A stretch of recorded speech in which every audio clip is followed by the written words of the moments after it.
abeji 500 nibo bahendire emishomo yabo by'emikono okuruga mu Rugureta Masaka kandi aba bashabirwe kutoma nkore bashomesibwe na nekigenderwa cyo kongera entasiya yabo. Sabula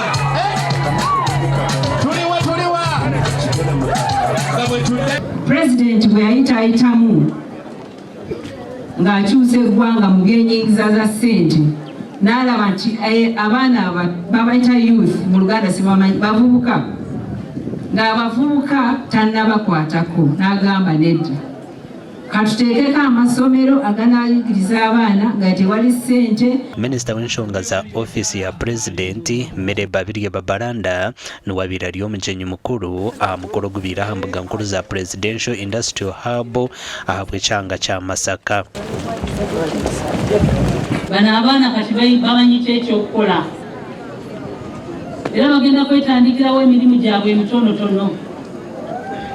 Nze nkakasa nti okugaggawala abakulu ababadde wano omukulu Kashuba akyogeddeko n'abakulu abalala bakyogeddeko nti okugaggawala is a process. It is not a one day thing.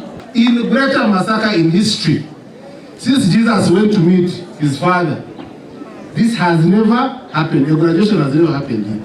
Do you know? It is the very first time. Jane Barichi or State House Controller ashoborira hakigendererwa kya Presidential Industrial Hubs ezetoriri hanga lyona. Kubanga olutalo lwazzalwana mu Uganda lwakulu lwanyingiza y'amaka, improving household income. Naye nga tosobola kuyingiza mu maka nga toyina kyokola. Watusindikira ensigo Sembabule tukola naawe Sembabule tukoze bulungi. Ate tuwagira NRM. Ate nsaba districts zonna ezisindika abaana wano tuwagire NRM. Ssaabasajja wangala. Kubambuli muzomu bigubeera kuki? Kumwa. Abaavu bakolima babeera balogo bameketa amannyo buli kitu kyonna kiri kuki? Kubo. So mukole mubeeremu n'akaki n'akasente. Director wa Industrial Hub Zona Engineer Raymond Kamugisha asimire State House Controller okufayo okutebirungo mu program eji. Kama tugende sikiringa abaana naye controller nakama tongere muka spice katono. Ne tugamba kateke muka certificate. Ne batugamba okugunjura abaana ne tugamba tetugenda mu Ministry of Local Government inokubeera ki kumanjo. State House Controller tukwebaza for adding that very spice.